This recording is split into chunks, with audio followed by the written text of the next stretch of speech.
কিছুক্ষণ আগে, ঘন্টা দুই আড়াইক আগে বাংলাদেশে ঢাকায় একটি অত্যন্ত দুঃখজনক এবং জঘন্য একটি ঘটনা ঘটেছে। ইনকালাব মঞ্চের নেতা জনাব ওসমান হাদি, তাকে গুলি করা হয়েছে, তার উপরে গুলিবর্ষণ করা হয়েছে। আমরা কিছুদিন আগে দেখেছি চট্টগ্রামে একইভাবে আমাদের আরেক প্রার্থীকে গুলি করা হয়েছিল।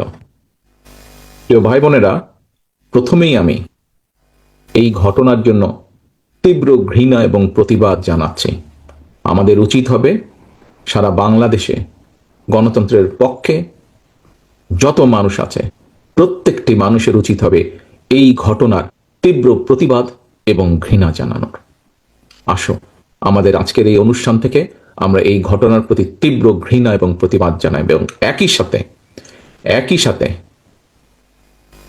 বিএনপি এবং ছাত্র দলের দায়িত্বশীল একজন কর্মী হিসাবে আমাদের দায়িত্ব হবে প্রশাসনকে, যারা এই ঘটনার সুষ্ঠু তদন্ত করবে, তাদেরকে আমাদের অবস্থান থেকে সহযোগিতা করার কোন স্কোপ সুযোগ যদি থাকে, আমরা আমাদের সর্বোচ্চ সহযোগিতা করব, যাতে করে তারা প্রকৃত যে দোষী ব্যক্তি তাদেরকে খুঁজে বের করে দেশের আইন অনুযায়ী তাদেরকে শাস্তি প্রদান করতে পারে। প্রিয় ভাই বোনেরা, দেশ একটা অত্যন্ত সংকটের ভিতর দিয়ে যাচ্ছে। আমরা দেখেছি গত এক বছরে বিভিন্ন সময় বিভিন্ন ব্যক্তি, বিভিন্ন সংগঠনের সদস্যরা হুমকি দিয়েছে প্রকাশ্যে যে প্রত্যাশিত নির্বাচন আগামী ফেব্রুয়ারি মাসে, সে নির্বাচনকে তারা হতে দেবে না, বাধাগ্রস্ত করবে, প্রকাশ্যে হুমকি দিয়েছে। একটি দল, গোষ্ঠী বা কিছু ব্যক্তি এই দেশকে, দেশের মানুষের শান্তি, স্থিতিশীলতা বিনষ্টের জন্য উঠে পড়ে লেগেছে। এবং এই কারণেই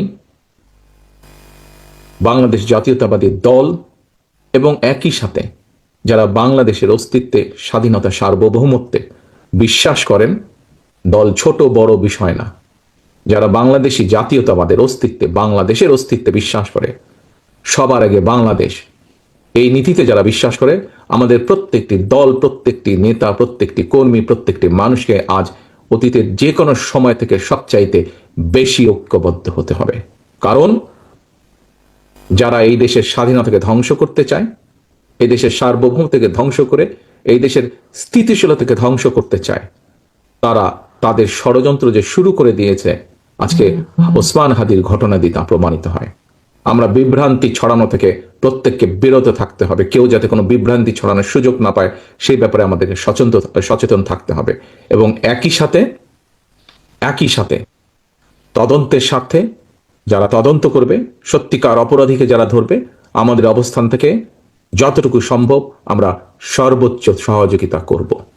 আজকের অনুষ্ঠানে আমার বক্তব্যের প্রথম অংশ এটি, আমাদেরকে প্রতিবাদ করে তুলতে হবে এবং যে কোনো মূল্যে অন্যায়ের বিরুদ্ধে প্রতিবাদ গড়ে তুলতে হবে, যে কোনো অন্যায়ের বিরুদ্ধে এবং যে কোনো মূল্যে এই দেশের মানুষ যাতে করে তাদের হারানো গণতান্ত্রিক অধিকার ফিরে পেতে পারে, তার জন্য আমাদেরকে সর্বদা সচেষ্ট এবং সতর্ক থাকতে হবে।